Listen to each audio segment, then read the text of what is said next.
All right. What is up, Chad?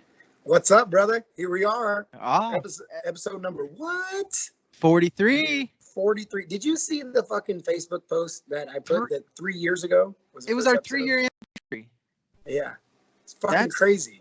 Dude, It's that's been crazy. 3 years. You know how far we've come? Like, think about it. 3 Think years? about it. Like, no, we first started recording. We were recording just like with our phone and a recording app. Yeah.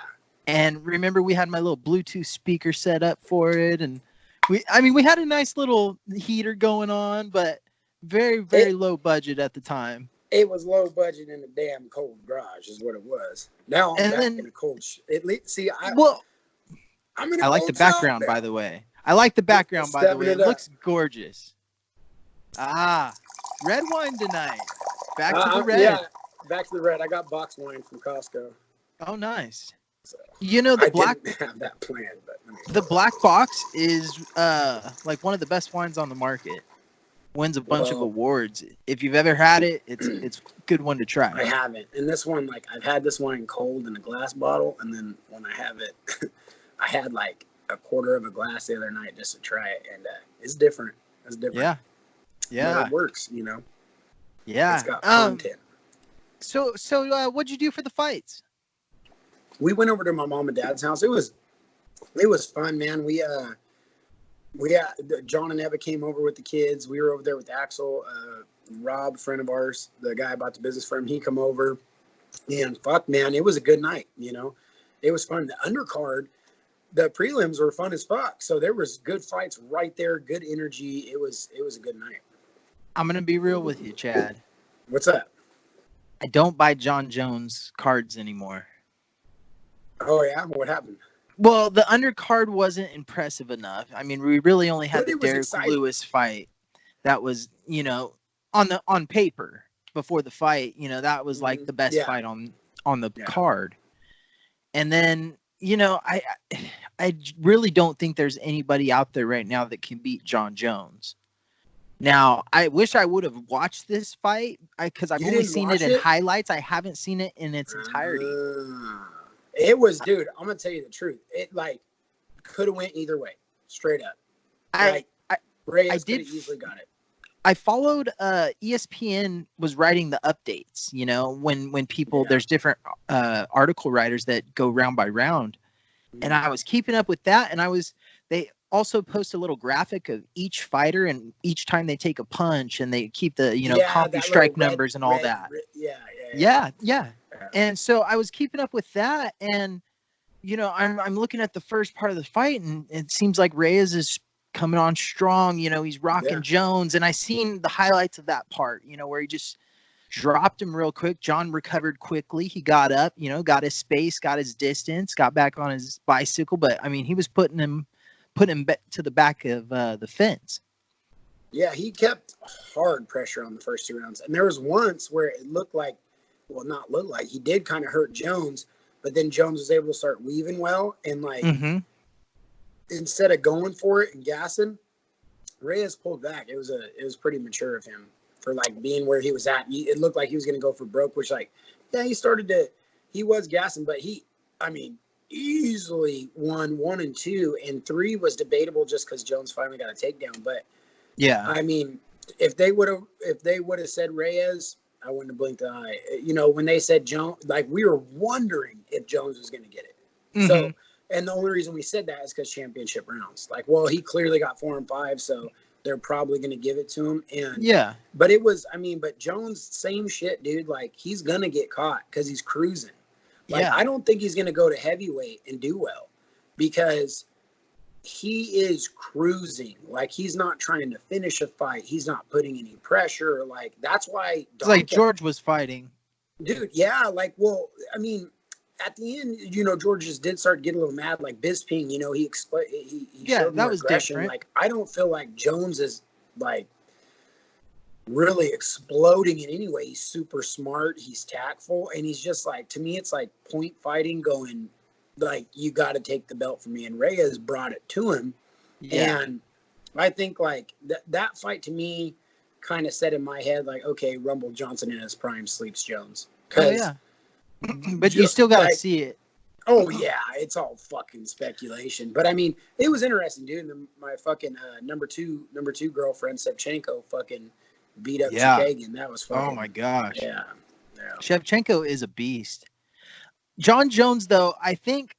How do you feel about this? I want to hear your opinion. I was curious to hear this. Do you think when a champion is in a 5-round fight and he wins round 4 and 5, that the judges are going to give him the fight regardless what happened in the first couple rounds? I think without the open scoring to know, like, I know they're supposed to have round 3 judged before 4 and 5 start, but I think that when a round's in limbo, it goes to the champion. So obviously 4 and 5, there was no debate, but you had a fucking judge in there that gave Jones the second round. Like, are you out of your fucking mind? Dude, no way in anyone could he have won the second round. That same judge, dude, they were talking about Joe That's Rogan why it was Dominic unanimous? Cruz. Dude, they were going off. Well, I mean, yeah, it was, dude, it was fucking crazy. So it was, it was 2 judges to 1. Wait. Yeah. No, it was unanimous. It was unanimous, right? It so all of them saw the fight. Yeah. Jones, but was he the only guy that saw the round 2 going to Jones? Yeah, the only one. And like, what do you think he saw in that round? Nothing. I mean, think of the fight. There's got to be something that caused him to believe that John Jones won that round. So you got to listen. Joe Rogan and Dominic Cruz through this whole card were like, look at the judge. He's not even watching the fight. They were talking about it for like a minute and a half. 2 guys are fighting, and they're like, he's still not looking. He's not watching the fight.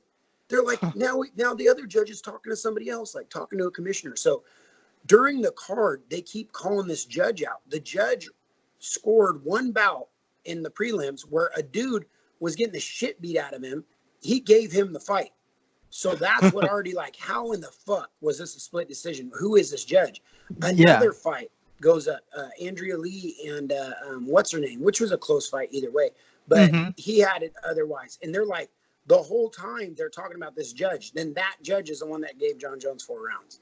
Yeah. It's fucking crazy. Like, that Andrea Lee is, dude, there's never been this much blowback. Andrea Lee is trying to sue and get the judges fired. Now Kansas City is going to try with Invicta FC. They're gonna experiment with the open scoring. Dude, there has never been that much dialogue after a UFC fight. The whole, like, 20 to 30 minutes after the fight was John Anik, Joe Rogan, and Dominic Cruz talking about how horrible the judging was and how something has to change. Like, that was it.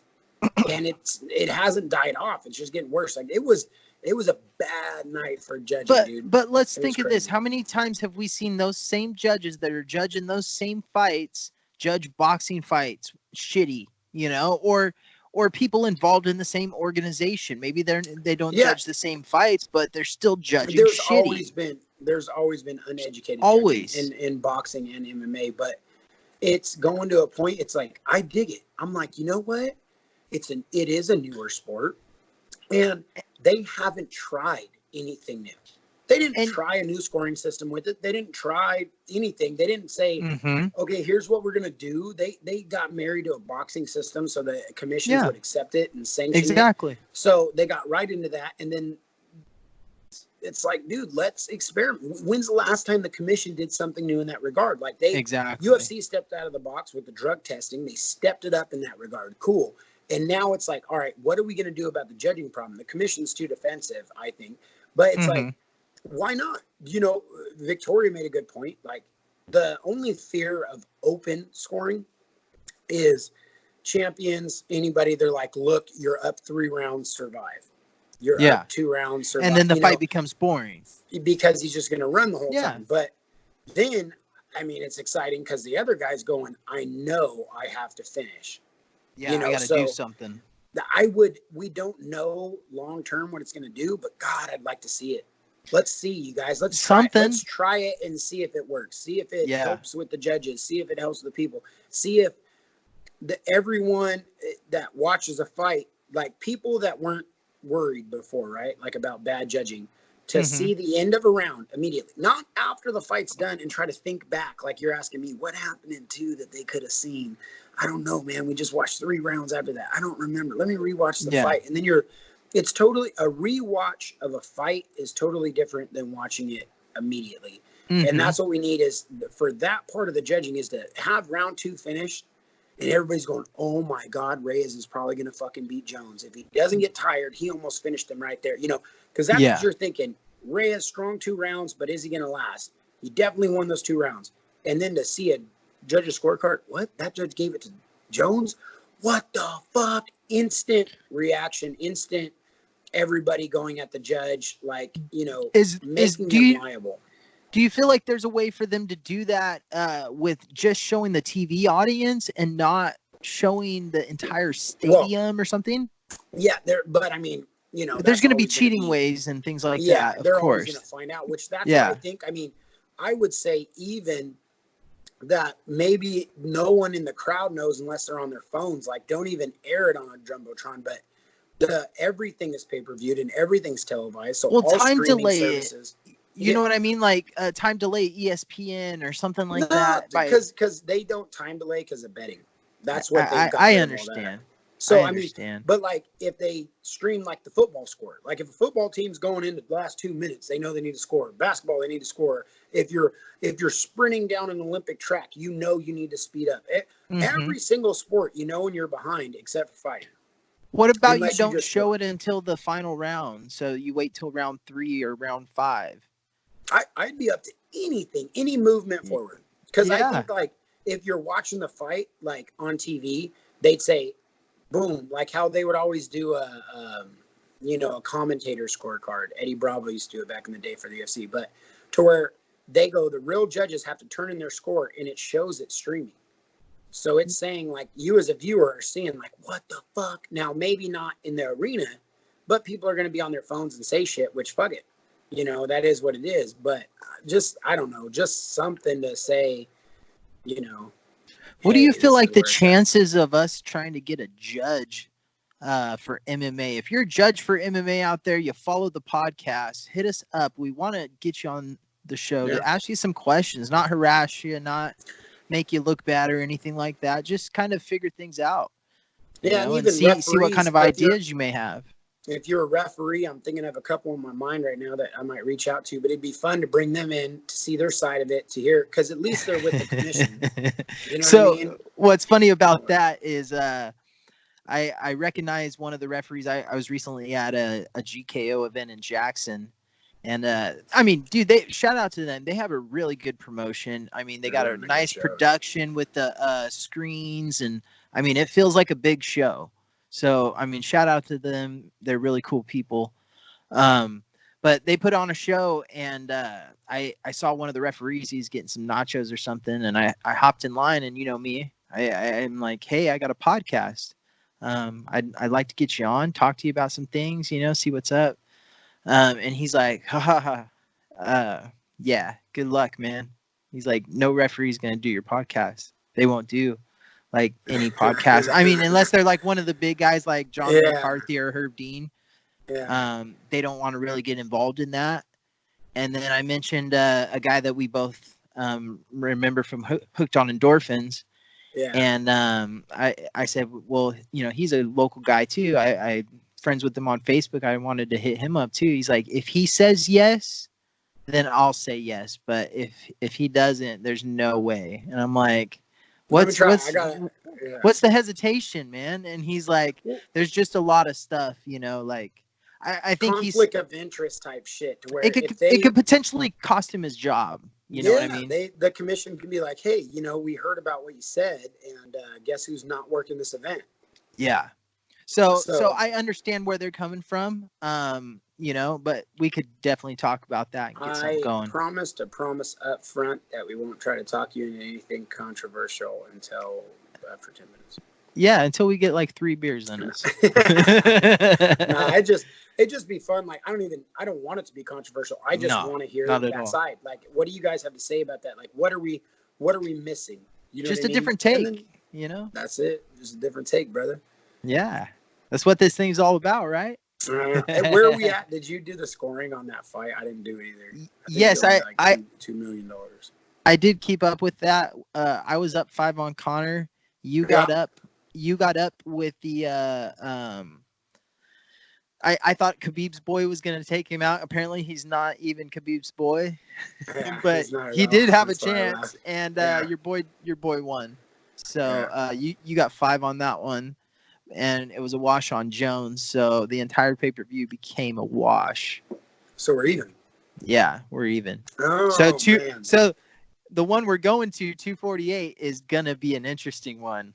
Yeah, which tickets came in the mail? Thanks, Max Griffin. Yeah, shout out to Max Griffin. Absolutely. Hell yeah. Gave us a code, and we were able to get them on pre-sale early. Man, I was messaging him, and I was scared, and I could tell he was nervous. I'm like, dude, I'm just checking in. Did anybody say they got the tickets yet? Because I was like, I haven't got anything saying I'm gonna get them. They just said your orders has been received and is being processed, and that was like 2 weeks, dude. I didn't tell you guys at all because I'm like, whoa. And then I was like messaging him, and he's like, nah. And then he sent me a bunch of screenshots because obviously everybody'd been asking him, but I just kept telling him like, dude, focus on your fight. Don't worry about me. You got plenty of shit going on. I'm just gonna check in like once a week, maybe. You know, and then I let him know, like, hey, dude, fucking boom. The cool thing was I used our company FedEx number, which just gets it overnighted.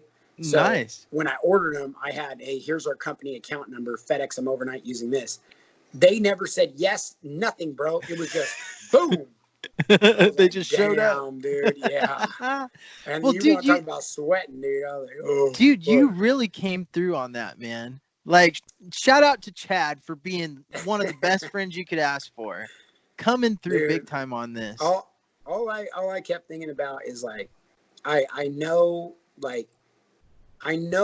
what I would do by myself, or I know if I didn't give a fuck what I would do. And there's all those things. It's not about that, dude. We want to take you there and have a good time. And there's nothing cooler. Like, and I haven't even got to do it that many times in my life to have 8 buddies together sitting together at a UFC event.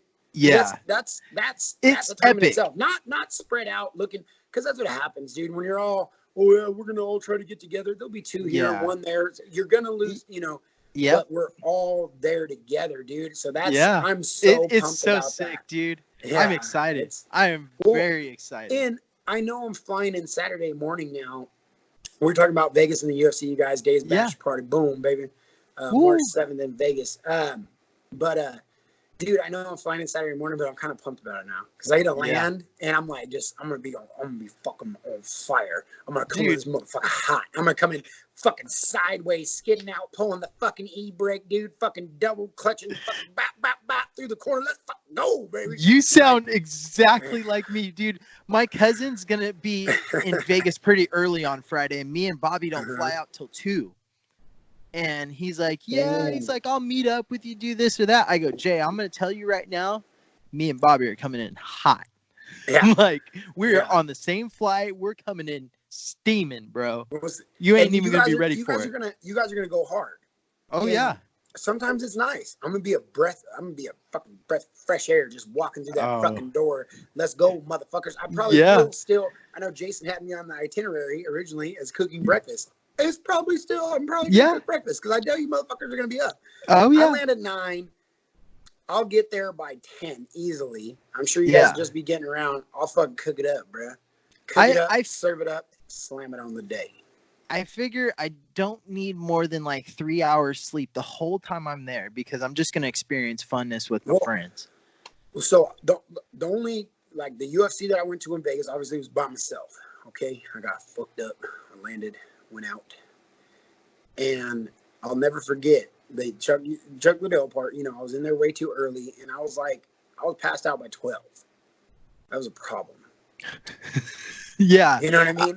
I missed everything, only according to everyone. Like, I was just fucked up way too early at the fights. So my goal in this is I'm going hard as fuck.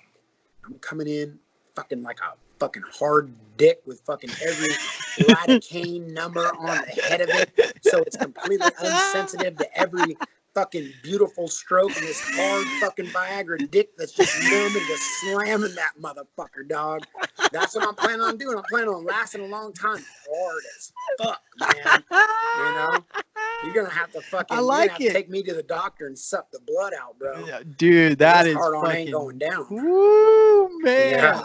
I like what I'm hearing. Myself. I think I got a fucking boner. Dude, Bobby hit me up the other day and he was asking me my flight information. He's like, yep, we're on the same flight. And we do have a sacred person. That is fucking tight, Chad. I like how you got that going. You got to set it up to where you don't see your hand, you know, to where you could just press the thing and it just fills your cup. Yeah. But oh shit! Oh, something fell down. Don't worry about that later. If Chad goes off the air soon, we know what's going on. Just use your shirt to clean it up. Good, baby. Yeah, so I'm very excited about that. Chris is actually driving, so if any of us are too hungover to make our flight, you know, we can always ride back with Chris. My flight, dude, I got a fucking chill day on Sunday. Y'all motherfuckers are out. And I don't know what time checkout is on the Airbnb, but I'm going to max that. Yep. So until 6 p.m. Jay's going to be there till like 3, so you'll be with him for a while. I'm figuring like kick it, hang out, recover. Yeah. And then go to Hooters, eat lunch, hang out a while, have some drinks, and then get ready to fly home. Yep. So that's what I mean. How long of a flight is it for you? Dude, it's not a bad flight. It's just the stupid fucking layovers. So, like, I would have. It's so annoying flying out of up here, somewhere like that. Like, it sucks. So, I flew out of Lewiston just because I could drive 2 hours to Spokane. If I drive half an hour to Pullman, it didn't make any difference. If I drive 2 hours to Spokane, I got a better flight there. Mm-hmm. Right. But then flying back, I was super fucked. So then, you know, I should have mixed and matched, but like, it just sucks. The layovers were like, dude, it was like you basically chose this flight or you had a fucking 3-hour to 10-hour layover. Ooh. It made zero sense. I mean, I'm like, I don't get it. Get it. But the shitty thing, Amanda is going to Palm Springs for her bachelorette party.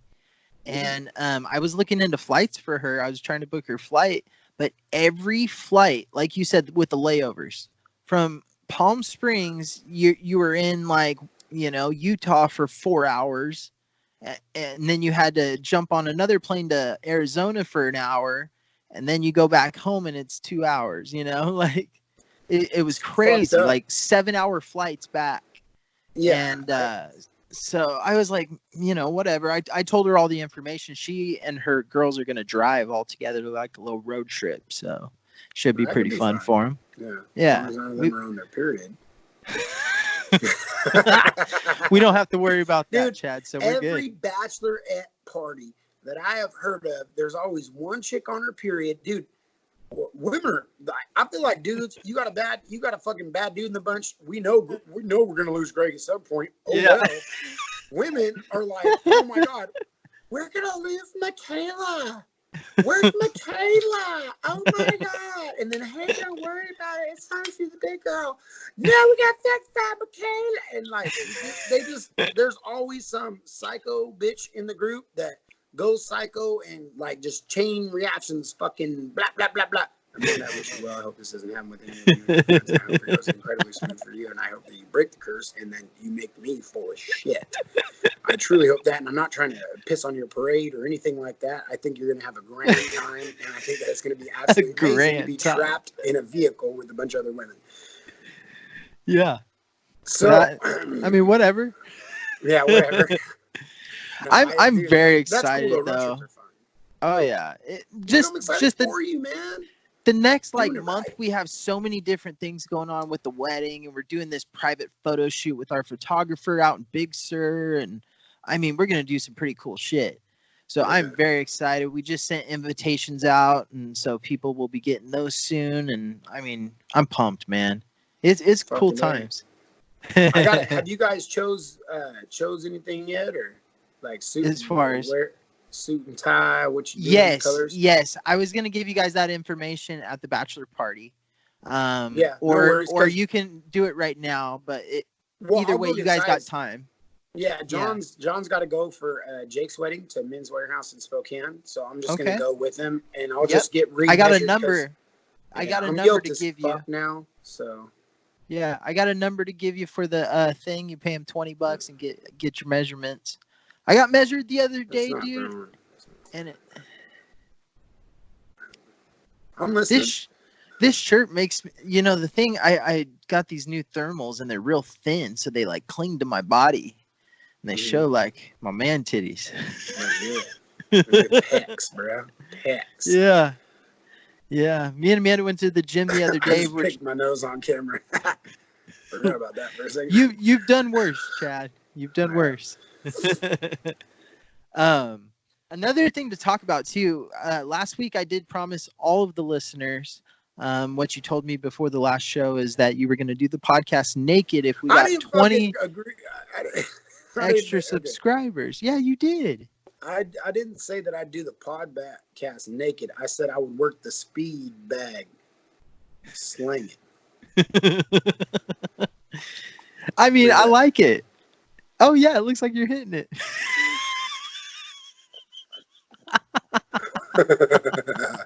Nailed it. Hold on. Let me start my chainsaw. Oh,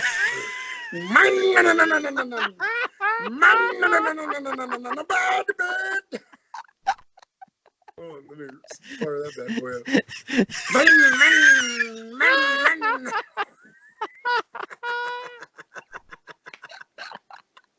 For the listeners that are watching the video, I just worked a speed bag, started a chainsaw, and then wrecked a dirt bike. So there you go. Hold on, let me turn up the stereo. Boom. We good. The only way you can see Chad do this shit is live on YouTube. Go subscribe to our channel. Type in Center in the Saint podcast. If we get 20 subscriptions this month, Chad's going to start everything in his garage, work the speed bag, all in the nude. Let's do it. I'm going to have so much He's fun. ready to do it. Boom. RDX I'm hoping. Body Shield, RDX MMA gloves, RDX tie pads, Title boxing gloves. I don't know what that is. Top Contender shin guards, mouthpiece in there somewhere. I'm very upset right now, Chad, because right now I'm watching you on my phone. Phone's yay big. I have this garage rigged up to where I can hook you up to the TV. Ooh, but man, right now I got a bunch of stuff in the way right now and stuff like that, so I can't fucking do it, and I'm pissed off because I would love to see all this, and it'd be amazing. It's all right, man. We're gonna get high def. So by the way, we started with 8 last week when I announced that. We're up to 14 right now. So as soon as we're at 28, so what is that, 12 or 14 more? 14 more. 12. Yeah. We need 14 more. Yep. What? Yeah, 14 more when subscribers. We hit 200. When we hit 200 20 likes. 200 likes. 20. We needed 20 more likes. 20 subscriptions in the month of February. Oh, dude, I looked at the page. I was like, damn, bro, I think I'm getting naked on Tuesday. It's Wednesday, though, huh? Yeah, it's Wednesday today. Fuck. Time flies. That is crazy. I'm a little bummed out, though. I really wish I would have ordered that fight that John was dude, to be honest, in a good fight like that. It was an exciting prelims fight. The main card was actually exciting, dude. I mean, it really was a good card. Like, sometimes those no-name cards are good because everybody's, they're out to fucking prove something, make a little money on pay-per-view. And, there was a couple guys that stood out, and it was exciting. So it was fun, man. It was just a good night in general, but I was fucking riled up, bro. I'm just going to put it like this. I didn't have sex for like 5 days. Oh, yeah, maybe 6, 7, somewhere right around there. Now I jacked off Wednesday night, but then I decided like I don't fucking jack off no more. You know what I mean? Like I'm not gonna fucking do this, man. Like I'm too old for this. Well, and it wasn't Victoria's fault at all.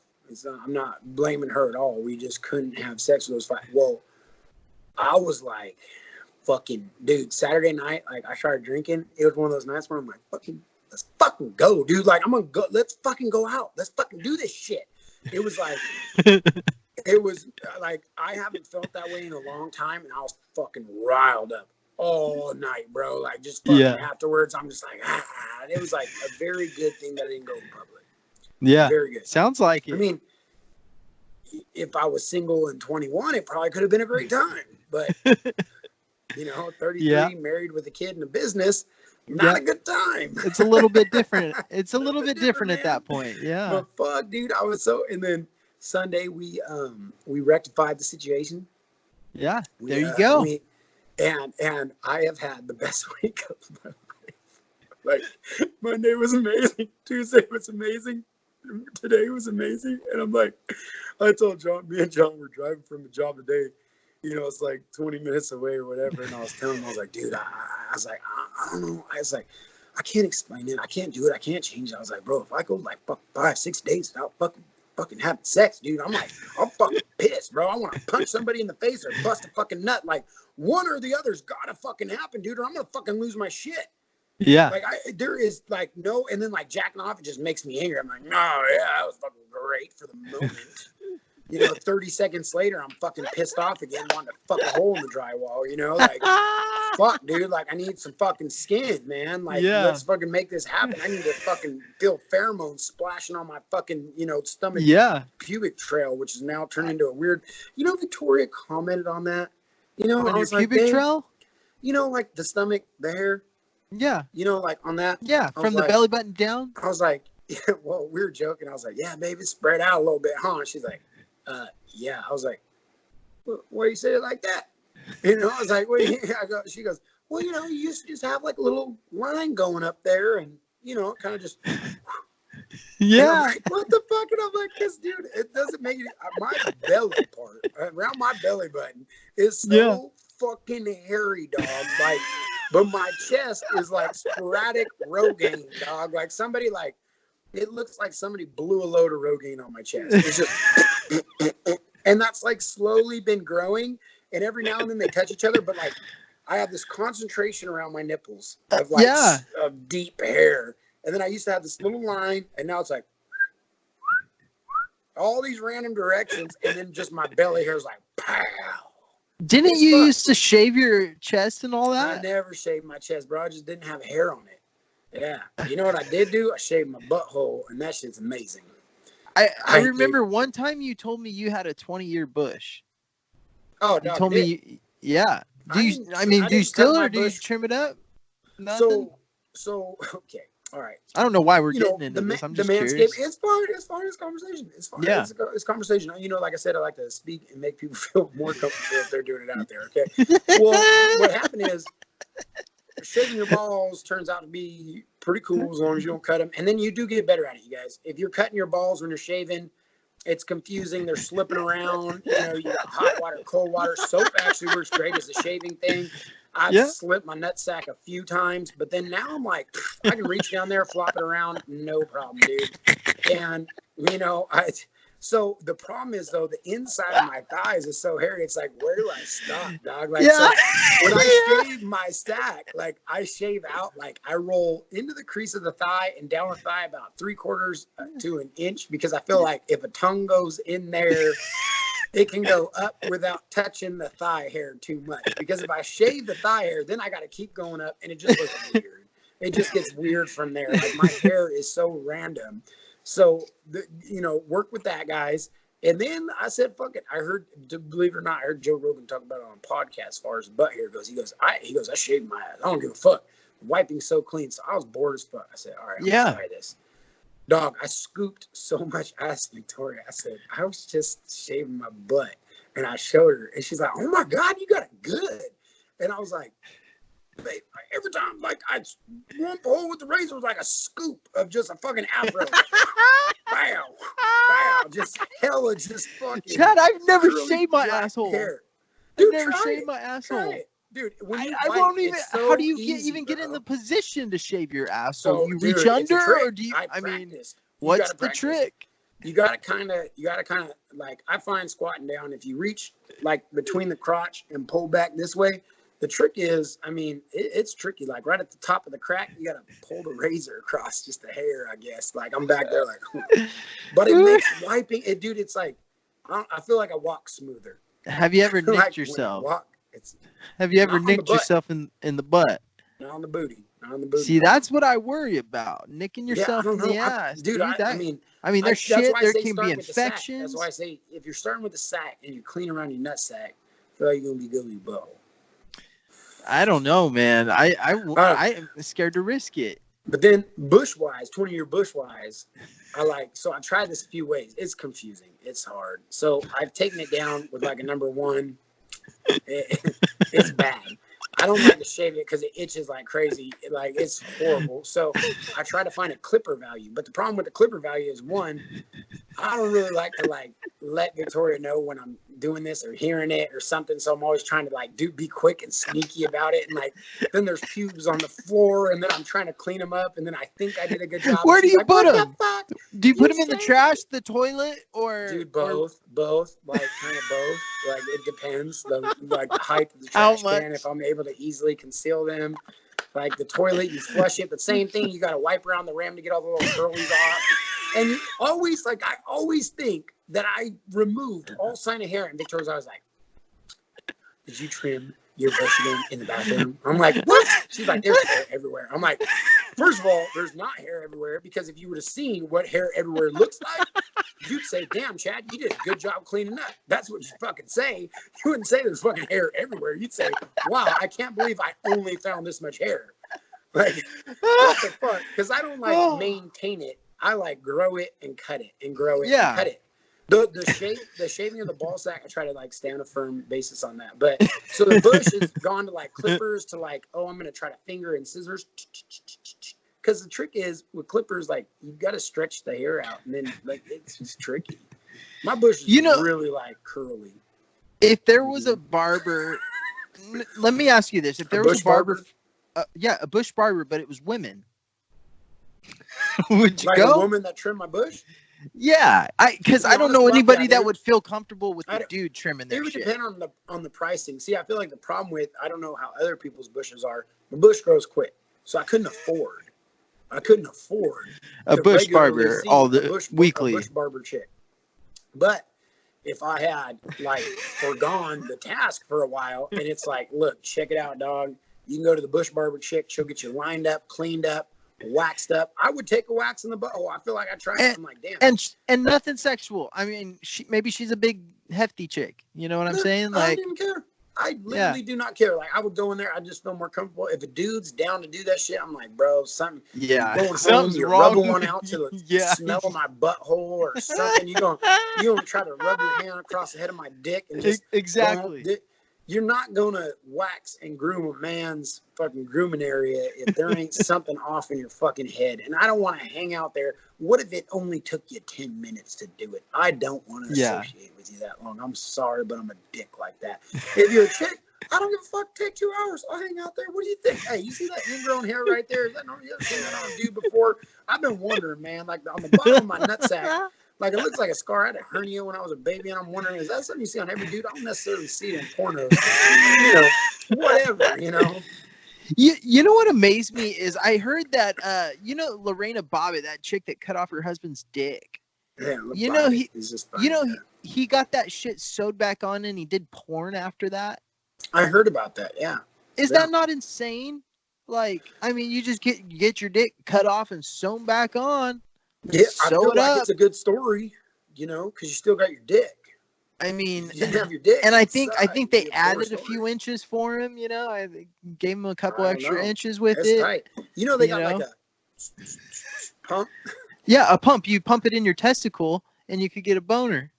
Yeah, no, it's just a tube in your dick. Yeah.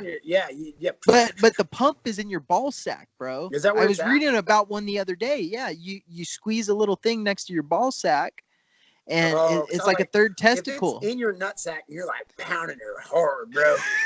And you just keep hitting your nutsack, and it's just pumping it up. Yeah, dude, yeah. That's crazy. Your dick blows up, dog. I was listening. You ever listen to Kill Tony? Tony Hinchcliffe's podcast? I haven't. I've been Yeah, I'm gonna try that. I'm gonna try that. It's out, a really good podcast. A new listen, kind of. Yeah, it changes it up. I always look for new ones. Sean always has the best subscriptions, and we actually went to the show. So ever since we went to the show and before the show, I started following it. But there was a guy on a show a couple weeks ago that stuck a ballpoint pen in his dick, like in the hole. I was not expecting that. Yeah, bro. Like, that's what happened at the comedy show. That was his comedy routine? No, he was trying to build it into his comedy routine, talking about S&M and all that stuff. But they interviewed him after. Did he do it? He did it, and he talked about it. Yeah, so he was really into like freaky shit, like sexually, and so he decided a ballpoint pen in his dick was something he'd be into, and he got a bad infection from it, from the ink and shit. But like, people are fucking crazy, bro. Fuck. Can you believe that? Like, bro, like, dog, you ever like just be chilling this shit and like, just, what that ballpoint pen would feel like in the head of my dick? No, fuck see a psychiatrist. Do something. That's weird, do some right? Fucking meth, bro. Like, do something else than shove a ballpoint pen in the head of your dick. Yeah, what was he thinking? He thought it would be a turn on. You know, like, what the fuck? I don't even get. I don't. You know. Yeah. But I don't know, man. I think that ball pump thing that's out is a popular thing for older guys. Well, no, I've heard just people anyway. So they say, like, science-wise, like, you don't need to be erect to come. It's actually like a feeling thing, like it's a feeling and like an emotional thing. So like your dick doesn't have to be hard to come, apparently. So that's why they say if people have erectile dysfunction, the reason they're not boning is just because their dick's not hard. It's not because they can't come. So they get that pump and just bone and the nut, which is cool because I'm like, we do with the hair. You just leave that thing in there. Like, I mean, damn, post coming is like the most. Yeah, there's a way to release it. Traumatizing part, so you can just fucking leave the hair and just fuck yourself through, like, like fuck yourself through the tears, you know? Be in tears, yeah. Yeah, just oh my fucking god, I gotta usually soft by now, I'm still good. Like maybe it's the best sex ever, you know? Like, I don't know. Yeah, none of us. You hear what I'm saying though? Dude, what's up with that shit, bro? When I was like 20, dog, like, not even 20, bro. When me and Victoria first met, bro, I could bang, get hard, bang, get hard, bang, get hard, bang, get hard, bang, get hard, like all the time. Yeah. Now, bro, you know not the same. Yeah. Not the same. Your libido like, changes. Like, look, let me. Well, I'm so horny as fuck. Yeah. I don't know. Your libido changes. You know, it's a little bit different. I feel like your mannerism, because I can see you, Dave. Your mannerism is like, oh, you got that problem. Huh? I don't have that problem. That's what you look like. No, I mean, so every once in a while, no. Every once in a while, I could power through it. I'm the only one. I mean, very rare. Like every once in a while, I could go 2 for 1. You know, listeners out there, Dave apparently got the marathon dick. All right. They don't know. No. It's only every once in a while. Like, you know, I can do the marathon. If I break a minute right now, I'm like, fuck yeah. I think I'm going fucking hard as fuck for like at least 5. I was telling Amanda, I was like, we only need 5 minutes. 5 minutes. If I can go fucking 5 minutes, dog, I'm gonna fucking stand up in the fucking mirror and take a fucking selfie, dog. Post that shit on Instagram. Like, guess what I did, bitch? Fucking got down, bro. 5 minutes. Yeah, I'm good at fucking eating coochie. You have to be. I gotta eat it before I beat it, bro, or she ain't gonna meet the expectations. You know what I'm saying? Yeah. Oh man, that's interesting. Just being honest. Once again, I'm just speaking. Hey, guys, I'm just telling stories to associate with the listeners out there. Maybe that's the same thing happened. Speaking of honesty, Chad, Be honest with me. Tell me about the Center in the Saint Instagram page. It's out there, right? Center in the Saint Instagram page, right? Center Saint 209. Boom. Boom. Center Saint 209. Check it out, you guys. We're just starting to build it. All right. Just follow us. That's it, man. Yeah. Follow us. We'll start getting content on there and everything like that. For the listeners out there that know me, I run a business in a small town. And if you listen to this podcast, you know that it's probably not the type of content that you might want a high-end customer to necessarily go, oh, who is this young man, Chad Darren? This sweet, polite, young, smiling, bright-eyed, just a nice young man who probably goes to church twice on Sundays.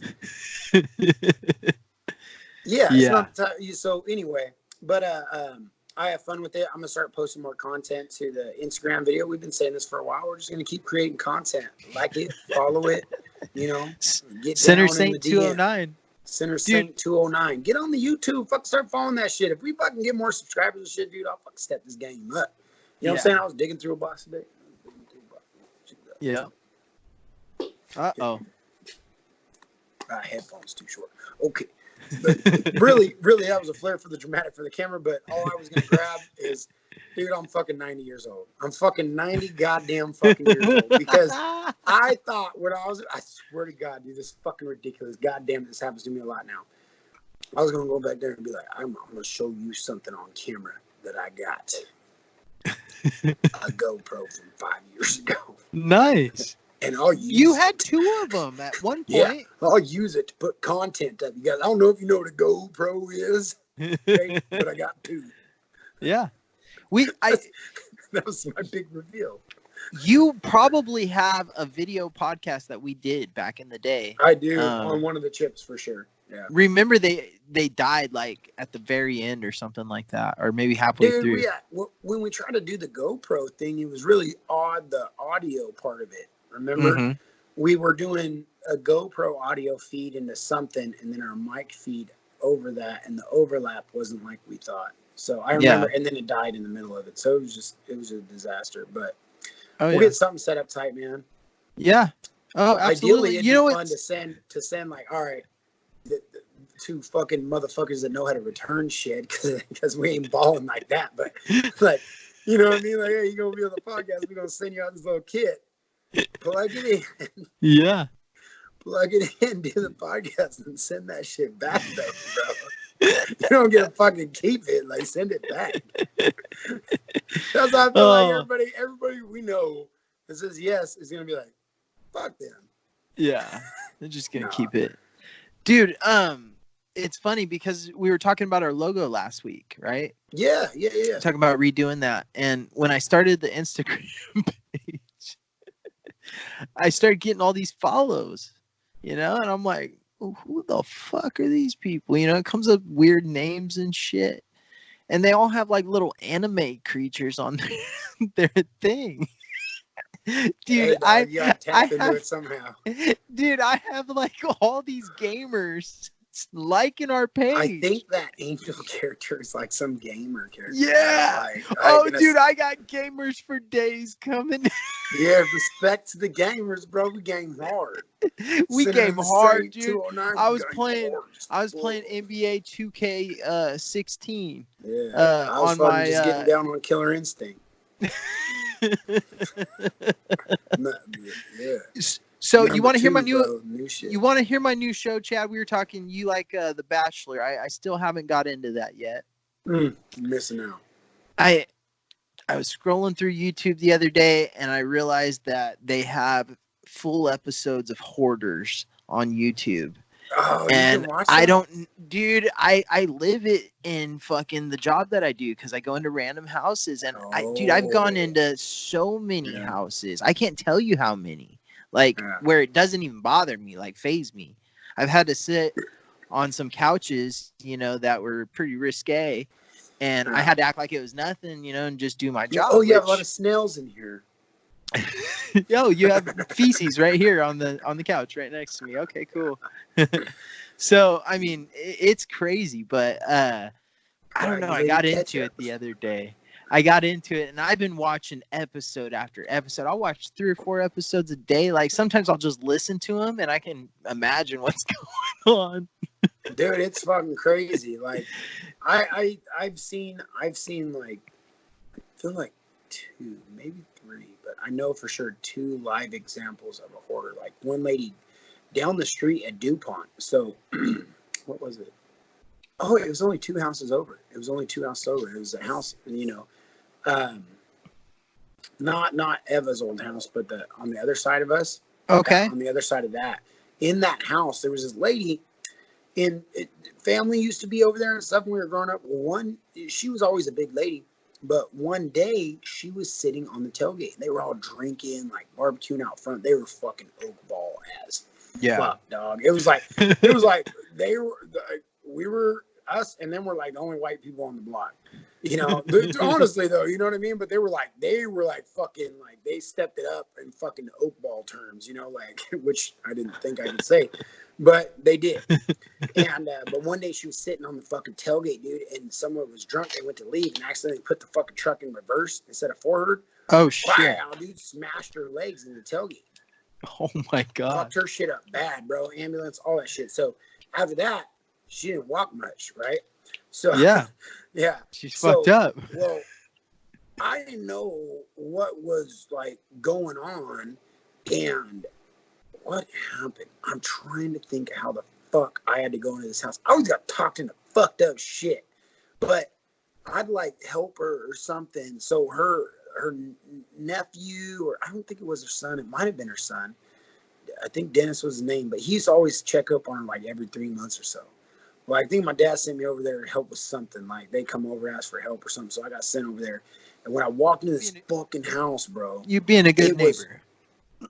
It was just fucking like, you open the front door. Like, the front door it didn't open to the wall, motherfucker. It opened to the trash. Like, and then there was like 16-inch walk. Dude, trash. Boxes, trash, everything. And there was... I'm dead fucking serious, bro. Like a 5-foot tall tunnel, dog. Like you couldn't see anything but a tunnel. And you go through, and then like to the left, there was a little fucking path. Like this bitch must have just all day. Oh yeah. Just left, right, left. So she had a thing to her chair. Then there was like a thing to the garage, and like a thing to the kitchen, and then like a thing to the backyard. But every fucking spot, like, and you could tell, like, oh, she's working in this corner now. Like that part ain't, higher than she could reach yet. And dude, it was truly like that. And I had to help him with something. Scary. What happens is, so we're all, I'm young, dude, and we're all playing on the street all the time. Like our street was fucking fun, it was dude. cracking. That's why. Well, yeah, and even imagine as kids, dude, like everybody from every street was on our street for football, for basketball, for everything. And when the power went out, dude, my dad would fire up the generator, hook up a bunch of lights, and all the kids would be over, and we'd order a bunch of pizza, and everybody would be around, and it would turn into a crazy block party. When the power went out, it was the best. Yeah, and it's a bad experience mostly, but you guys turned it into a good one. Yeah, dude, we all had the block parties when the power outage were the shit. Yeah, and you guys were respected in that neighborhood. I always liked that. You guys had so much clout. Cool. This is my dad, dude. My mom and dad, they were like block parents. But so we'd all be playing, and we're like, man, something smells. And then like it started to come over to our house, a couple houses over. We kept like something's. You know what, dude? What the fuck?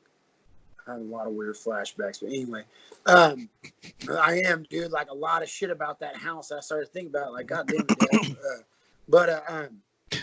So something like, he's like, I think there's a dead animal over there. Something you need to go look. But I didn't find her or nothing. But what happened was, dude, she'd been dead for like 2 months. Oh, shit. So when the sun, that was a smell we were smelling forever. And it got stronger and stronger. Oh, he made me fucking, that's what he made me do. He made me go fucking clean out a trash can and pressure wash it. Like I had to take the trash can out to the street. Then the dump dude did it, and then he said it still stinks. Pressure wash it. So I pressure washed fucking her trash can. Like brought it to our house, pressure washed it, and took it fucking back. And that wasn't fucking it. And then found out she was dead, bro. So they said the firemen Like when they opened the garage, like that's what it was. I never went into the garage that day. Like I went through the house to help. Like I said, I think I had to help him take a table in or something, dude. And it was like, what the fuck? And she was dead in there?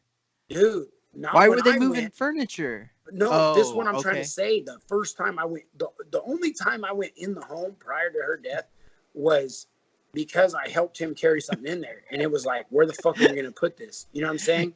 And like, then that's you where I got suckered. Yeah, then like, you pressure washed their trash can? Yeah. And then because the smell that was going on after that. And we're like, what the fuck? And then all of a sudden, all the fire departments over there and everything. And then talking to the firemen, they were like, they had to like, she like decomposed in the couch where they had to like peel her. Dude, I guess she was like falling apart, bro. Like crazy shit. And that was a smell. And then like I got fucking somehow suckered into going over there after that shit to help clean up or something. I don't know. Oh God, dude. I probably like someone probably gave me like $20 or something. Like, hey, can you do this? That's how I made money on the whole blog, dog. Like if you gave me first the shit. Ever will back this up. The shit that I've done for $1 is insane, let alone 20. You know, like not sucking dick, you fucking perverted listeners, but like real work. Yeah, John Hackelman said you can't unsuck a dick. You can't unsuck a dick, man. I ain't went that far yet that I remember. So being in heating and air, I did a job back in the day. When I was an installer, you know, I was new to the industry. I didn't have much say in the days or hours I worked or anything like that, or the jobs I got to pick from or anything. I was just a helper. Yeah. And I went with this dude, Kevin, this badass installer, and we were on it was a Saturday install, and he was the fastest installer we had. So we liked working with him because we'd be back to the shop by 1, 2 o'clock. I seen him demo units, you know, in and out in 5 minutes. He was really fast. And we pull up to this house, and I mean, you could tell by the outside of it, you know, there's a lawn chair. The lawn was overgrown, like weird things on the outside that you're just like, It was the only house on the block that was hand painted, you know, had beware of dog signs. Attic. Yeah. So we pull up and he's like, oh man, I got a bad feeling about this one. And we go inside, and I mean, Chad, this was like maybe 1,800 square foot house, like good size, completely full. You know, there's the little pathway throughout the entire thing. You could see where she was starting and finishing, but she had cats. I mean, she had a lot of cats. I mean, a lot of cats, Chad. I mean, I 20, 30, maybe more. I don't know. We cleaned out her return. Is there a clean person that's a cat person? I don't know. But we cleaned out her return. And if you don't know about a heating and air conditioning system, your return is your intake. So it's pulling in the air from the home and then returning it either hot or cold. Then you want that as filthy as possible, right? No, you want it as clean as it can be. You filter it. That's usually where you change your filter and all that good stuff. She used her return as a cat box.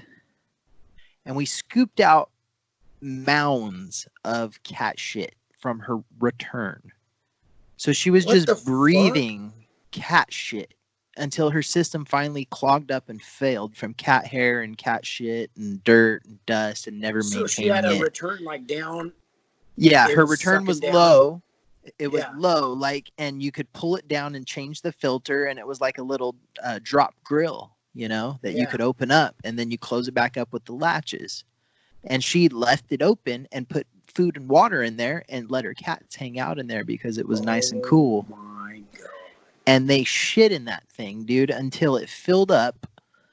When I went to clean her AC unit outside, or replace it, I went to replace her AC unit outside.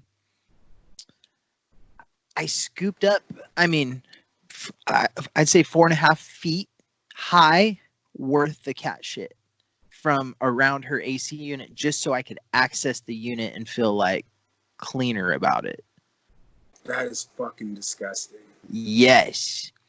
So, dude, anyways, and cats fucking, the cat piss is like fucking this. Yeah, rank, dude. Like the rankest shit there fucking is. Fuck, it gets better, bro. Chad. It gets better. So we go through with the install. We get it done as fast as possible. We call and complain to our office, and we get out of there. right? We bitch out the sales guy for not telling us that it was a hoarder house, after he sold the job. Yeah, motherfucker. So it gets better. I become a lead installer, a few months later, and I get a call. We're going to replace ductwork. I'm like, and the name sounds familiar. The address sounds familiar. We pull up to this job and I go, oh my gosh. And I start like, dude, drive around the block. And he's like, what? And I'm like, I've been to this house before. And he goes, what? And I'm like, yeah, bro, drive around the block a couple times. I need to process this. And we went back like a year and a half later, or whatever it was, a few months later, and we had to replace ductwork. Just so happens to be the same day we had a new general manager starting, and she was going around to visit our jobs, our installs, to check them out and make sure that we're doing everything the company way. And so I get a call from my install manager, and he says, hey, we're going to be heading out to your job. I just want to give you a warning. He was a good manager. He's like, I'm going to give you a warning. We're heading out to your job right now. I go, great. Get her out here as soon as possible. And the general manager shows up, who's a woman, Yeah. and walks inside and just absolutely like turns around and walks out. And she's like, I can't believe you guys are here like working in this. Like, I'm so sorry. Like, fuck? I'm leaving. Like, yeah, where's hazmat, motherfucker? OSHA said no. We finished that job. Me and my helper Alan. Shout out to Alan. I hope he follows the podcast. But me and my helper Alan finished that job in 3 hours, reducting her whole house like legit. But we did it as fast as we worked as fast as possible. We hooked the ducts up. Usually we rip them all out and then hook them up. We hooked them up as we were ripping them out. Like, I was behind him hooking them up as he was ripping them out. And we got around and we finished. And so when she came to the job, we were already done with it. We were just kind of like, moving around and stuff. But it was crazy, man. It's fucking crazy.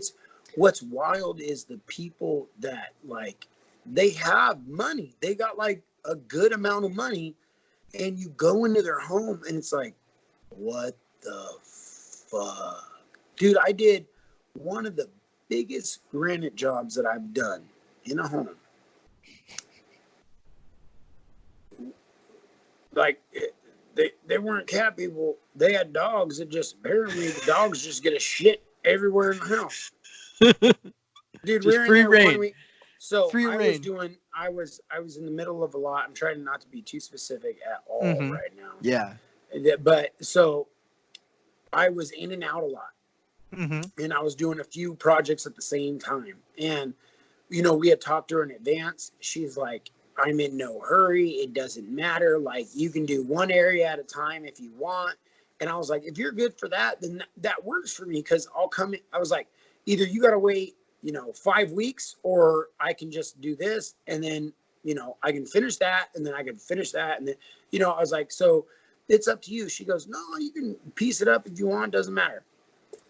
Well, Jesus fucking Christ, dude. Like, so we, like, every time I go in, it's like a new fucking smell, a new disaster. Like, and the one time I go in there, yeah, like, grandma, I found out, that smell, it's there was a bottle of A1 sauce in the fridge that went bad. And I'm like, oh, not the fucking row of dog shit down the fucking hall? That, like, fucking cemented into the carpet? That, like, I tried to move one fucking pile out of the way, and when it ripped the carpet up fucking to the pad, I'm like, okay, I'm not gonna scoop any more of this fucking petrified dog shit. I'm like, it was the bottle of A1 sauce that might have tipped over 5 days ago. Like, this is fucking disgusting. Dude, it was fucking horrible. Dude, I go into a fucking bathroom, bro, and like, there is clothes like 4 feet high at the door to this room, all the way in a mountain down to the other wall. And I'm like, what the fuck? I told her to clean this up. And I'm like, fuck. So I go back, dude, dog, it was just like, I'm like, what the fuck, bro? Like, every time I went back, I'm like, what the fuck? But, it works. Like you say, you never know. You walk into different situations, different homes. And That's what people like. You know, we're contractors. You're a contractor. I'm a contractor. Yeah. Going on this, they say, you know, in sales, right? Expectations. Set the expectations, right? Exactly. That's the biggest thing.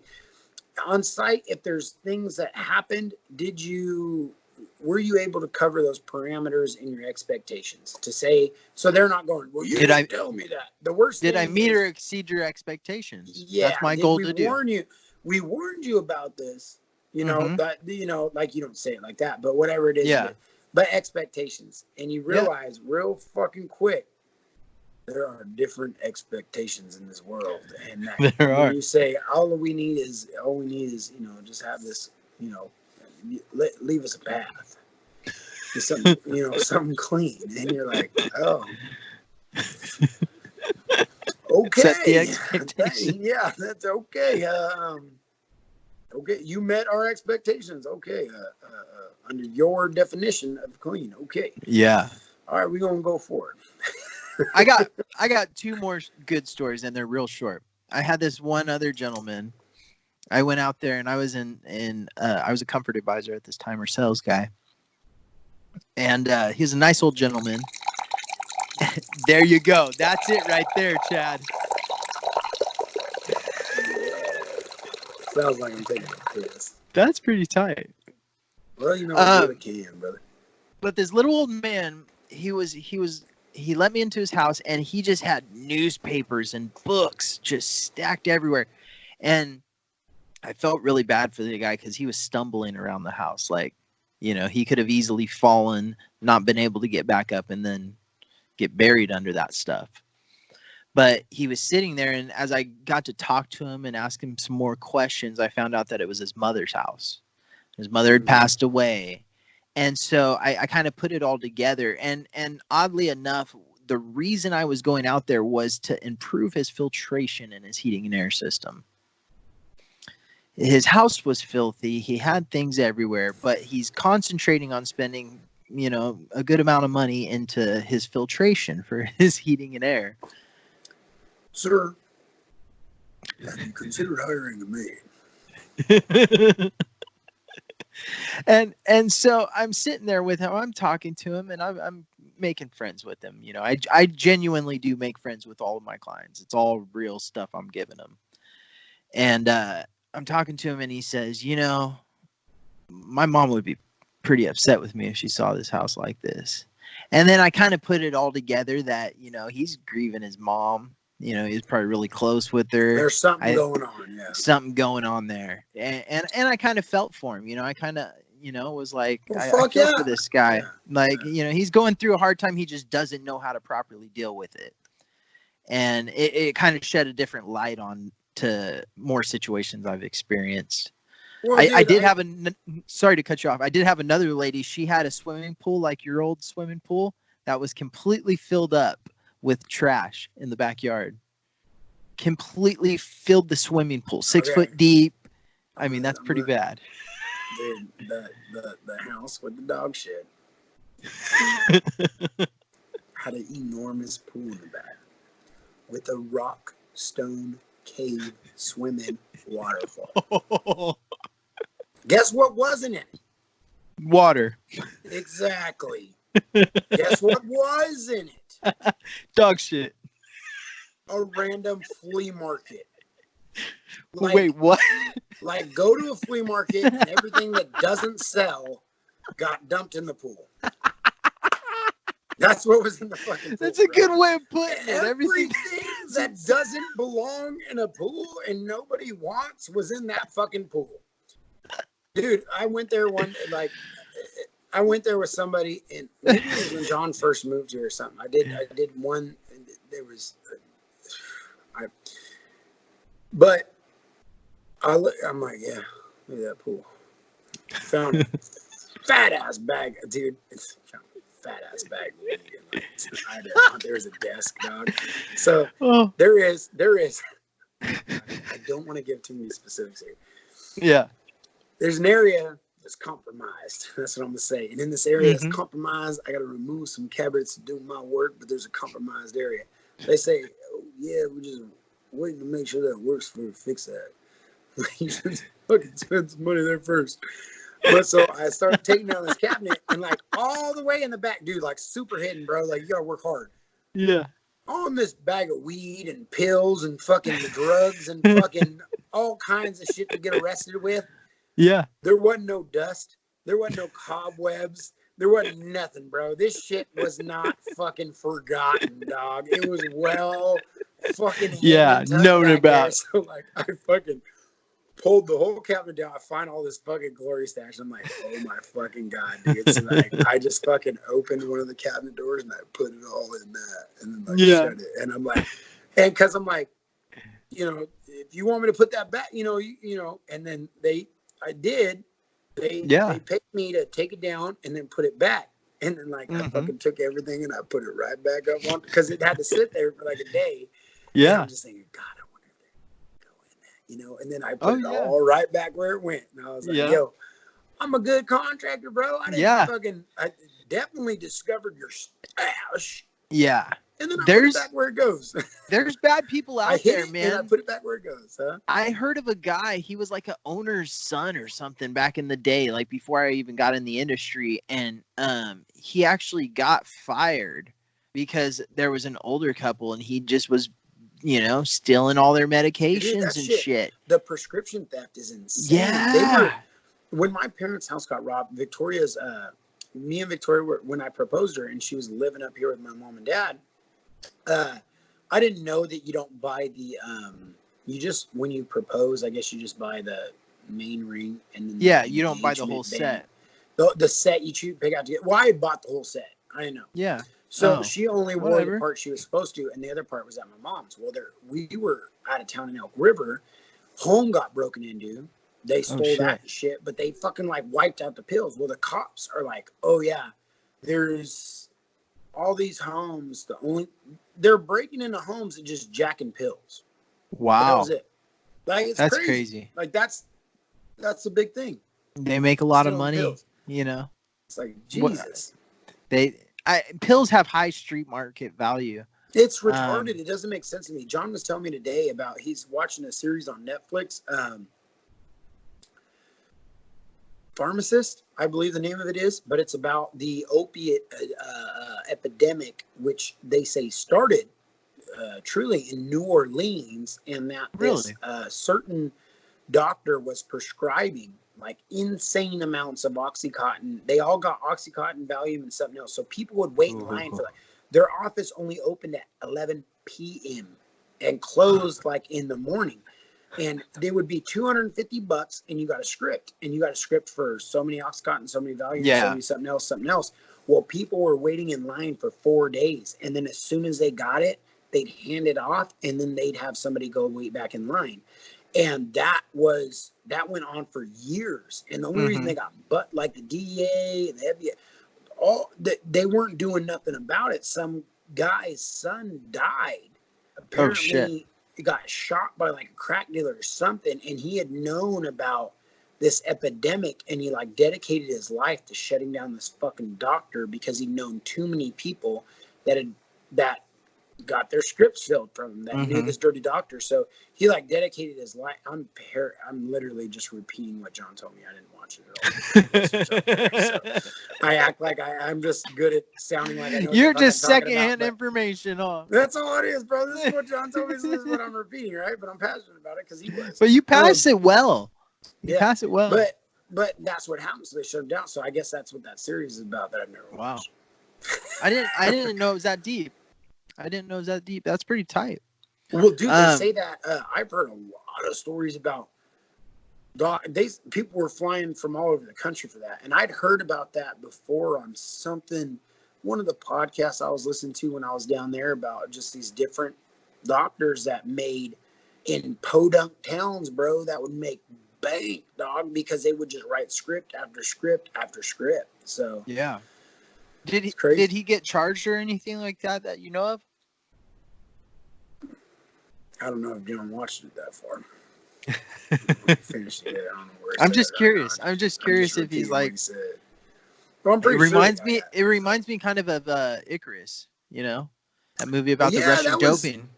Dude, that fucking documentary was fucking badass, dude. That was one of the best. Yeah. Well, it was cool because Icarus was doing a documentary to see how much doping helps him in cycling, and in the middle of it, it turns into that documentary about turns into something else. Yeah, like he admits it in the beginning. For people that watch that, like, or have heard about it, like, you have to understand that the original idea that documentary to be about the guy that was responsible for Russia and all their doping violence, which they're still paying for today. They're banned from the Olympics. They're getting in all this trouble still. Yeah. He did not plan on it to go that route at all. He just happened to connect this guy in the middle of him using this guy to dope. Yeah. That guy got in trouble, and he helped that guy. Yeah. It's pretty wild. Pretty wild. People go out there and watch it. Check it out if you haven't seen it already. It's been out for a couple years now. And the people are crazy. That shit's crazy too, about all the fucking wild ass people in Oregon. Oh yeah. We talked about that one on the podcast before. What was it called? Our Country or something like that? The Muslim people that moved in and started having sex in the streets. Yeah, they're not Muslim though. It was like a something like that. Some extremist group in India, and meditation, and they took over a town in Oregon. They bought a huge ranch. They tried to get separated as a city, took over the town, tried to poison the entire town to kill them, so they couldn't show up for election day to get the town voted in. It's fucking insane, dude. I'd watch that. That was the first thing that I was incredibly hip on before Joe Rogan, and I was proud of it. A respected friend told me about that, and I had watched I binge watched it, dog. Like, I watched the first episode, like, I was at Rosewood Drive, and then I'm like, what the fuck? So I watched the second, I watched the third. Then the next day I got home from work, I watched the next, I believe you told me about it. You like text me something like, you need to check this out. Like, it's fucking crazy. It was crazy. And then that same brother told me about the Atlantic Child Monster podcast, bro. That shit's fucking crazy as fuck too. I don't even know what that is. The Atlantic Child Monster, right? Like this is crazy as fuck. So it happened in like the late 80s, bro. Badass fucking documentary. They're doing one on the DC sniper right now that followed after 9/11. They're a great group of guys that like dedicated this. So the Atlantic Child Monster in the late 80s, people forgot about it. We had this guy come in, and he was from Atlanta, and we were talking to him, and he goes, "Oh, were you there for the curfew and stuff for the Atlanta Child?" He's like, "Oh, fuck, man. That was a wild time. We all had to be in curfew." And he starts talking about, I'm like, "What are you guys talking about?" And they say, "Oh, you got to listen to this podcast, Atlanta Child Monster. It talks about these Atlanta murders." What it was, bro, is like in Atlanta, there was all these kids around like 12 years old was the average age, getting like basically like raped and murdered, bro. Well, It wasn't raped. It was like murdered. And this is where it gets crazy. So they convicted a guy, and he's serving life in prison.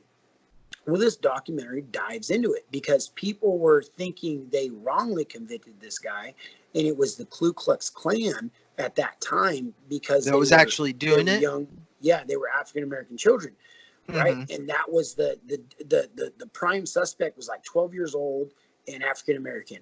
So they did all these investigations. Well, dude, this documentary crew, it's crazy. It's fuck, bro. When I was driving back and forth to LA doing jobs down there, I'd listen to it, and every week they release a new episode, and now they've got way more stuff that I haven't even got to listen to yet. Oh, wow. But all these kids, so it was like a serial murder thing, and they start tracking them, bro. And then it turns out, like, in this podcast, they basically are interviewing the guy in prison that was convicted of it. And they flat out say, we thought at the beginning 100% he was innocent, but now that we've done all this, we don't know. Oh, wow. Dude, the dude won't even talk about his innocence. He'll just talk shit on like something that the investigators did, or he'll talk shit on this or that, but he's never like defending himself. He keeps talking about this.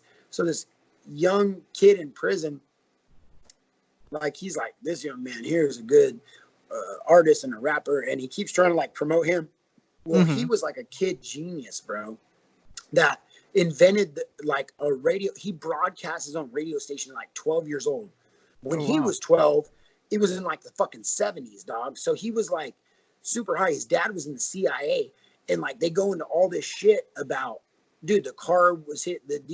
They go into all the shit, and then they go into about the KKK's like gay sex ring and shit, and like they talk about, dude, yeah, like bro, it is a fucking insane thing that like barely anybody's ever heard about, and it was a huge deal.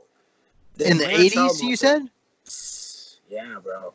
It's wow. Fucking crazy, dog. Like when you never heard of it. I strongly encourage anybody to fucking listen to that shit. You will get hooked. It is the best like crime documentary podcast type thing I've ever listened to. Like Amanda loves those things. I'm definitely going to tell her about it. Dude, you start off on one thing and they are so objective. They're like the documentary crew, the people that are doing these interviews and conducting this, dude, they're interviewing like present day the investigators from back then.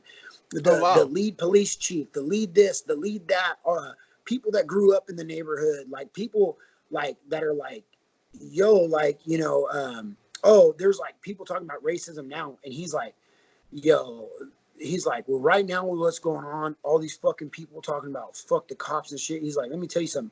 I grew up in a time that was fucked. He's like, and all I know is that when I was next to a cop, I know I wasn't getting fucking raped and murdered. He's like, so fuck that shit. He's like, you know, and it was, dude, they get all these people's takes and completely objective, like, and you're just listening to it, and dude, you'll go through this roller coaster of, did he do it? Did he not do it? Fuck, what the fuck is going on? Like, it's fucking crazy. Like, it was a very cool. So Amanda, on your bachelorette party, on the way to Palm Springs, Monster Podcast. But no, I just got deep into that shit right now. Fucking yeah. But it was bad. I actually like those kind of things too. I like those kind of podcasts. Dude, they're cool. Like if they do them right, you know. We were in the car one time heading somewhere, and she put one of them on, and it was like interviews of family members, and then like phone calls from a jail, and they splice it all together. Like totally changed my view on a podcast, like how a podcast is done. Yeah, there's so many different ways. It was the first one that I got into. That got him to request the Atlanta Child Monsters. We were talking about a podcast, Unexplained. And that was like one of my favorite commuter podcasts. But then you seen like he put so much into it in that first season or two. And then he kind of ran out of content. So you could tell he was searching. Like, it's the only way you can keep it going. You know what I mean? Like, there's only so many like, stories, you know? Yeah. And, but he put so much into it. It was Unexplained. And he's like a dude from like England or some shit. I don't know what the fuck his accent is, but it's definitely and it was badass, like fucking telling stories about like a girl, like these parents. One of the stories, for example, was these parents had a daughter and she got hit by a fucking bus, bro. She died. Okay. And they were like traumatized and they had another kid. Well, when this girl was born, and this is all true recorded events, when this girl was born, as she started to grow, they're like, wow, she looks just like her. She had a birthmark in the same exact place. She had scars in the same place that their daughter did, but she'd never got hurt. And what do you mean? I don't believe that. Yeah, dude, I'm telling you, this shit is crazy. They went to doctors like this. So it's all based on true recorded events of people seeing shrinks, like freaking out over it. Like, it's all true. It's not like that's the whole point of this, is it's like recorded the unexplained. And then they talk about when she was in a room by herself and the mom freaked out. The mom like went crazy because she heard her saying like, I'm so sorry, that was a rough day. Like I got fucking goosebumps right now, but like talking about, you know, that happened. Like she was having a conversation with no one in the room to like the girl that got hit by the bus. It was crazy, bro. That's crazy. But he had all these stories of like lighthouses from back in the day, like shit people seen, their journal entries. So it was cool the way he did it. Like you said, tons of research and editing and clips. And all this work went into it. And that's how that Child Monster one was. They put a shitload of work into Child Monster, like a ton of work. And then they started releasing bonus episodes afterwards. I don't think they realized how big it was going to be. Oh, wow. There's a lot of cool really caught on out there, man. Yeah, it's just fun, man. it's a whole nother take, and I mean, I respect it. It's tight. I like that podcasting is developed so much that there's 100 million ways to do a podcast. You know what I mean? There's no wrong way to do it. In a time that we're going through, right? Like, it was weird. We're so spoiled on the instant gratification. I can play a song whenever I fucking want, right? Mm-hmm. And you turn on the radio, you can listen to that. You turn on this, listen to that. Like, we kind of got into a thing where, like, I was talking about this. I don't know who I was talking about it for, but when are you ever forced to sit down and have a conversation? I think I was saying it last week. Yeah. And that was the thing, is like, it's fun. It's nice to listen to people just banter sometimes because we're so caught up in what we have to do. We can play music when we want to hear it. We're spoiled. If we have a favorite song, we don't have to keep listening to the radio to wait for it to come on. Yeah. We just click play. Yep. There it is. There. And 2 months later, we're over it and it's on to the next one. So that's what I mean. Podcast me, they film a lot. It's not so edited. It's not so whatever. You're just going to find your grooves. Like, if you're into this, like, search that shit. You're going to find it, man. It's just fun. And seeing where people go with it, dude, that's what I like. Like, the long, that at that time I was driving to LA and back. Like, I don't know why the fuck. I think I just said, fuck it. I'm not going to stay here every week. I wanted to go home, see. Like, Friday after work, drive back to, like I told Victoria, like, when I was working in Seattle, I'd drive over to here to Lewiston to see my mom. Yeah. Every weekend, because I fucking hated being in that fucking city. I remember that. So I'm like, it's only 5.5 hours. I'm just going to, Friday after work, I drive there. Sunday evening, drive back. Well, that's how I was doing it in LA. Like, I'm just going to drive back and forth. It doesn't matter. And that's when I was listening to it all. And it was perfect. You go preload it because you lose signal like around the grapevine and shit. But yeah, it was badass. Yeah, absolutely. So we're probably going to wrap here pretty soon, Chad. Listeners, don't forget to like our Facebook page. We're at Center Saint 209. Give us a like.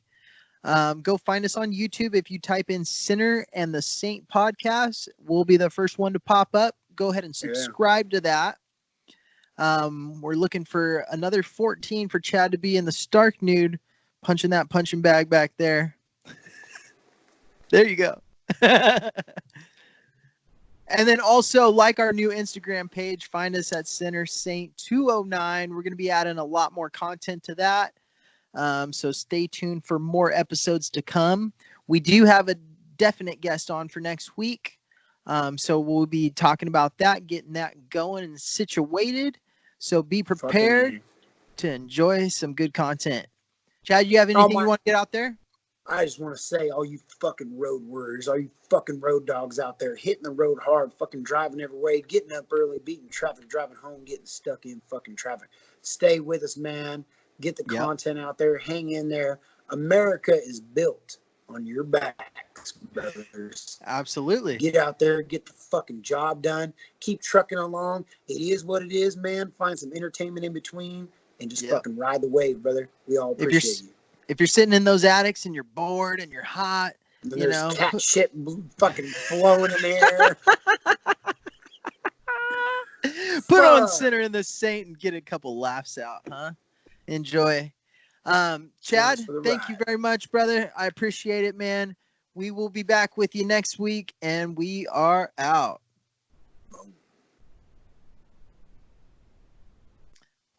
My line kicked in pretty fucking good, bro.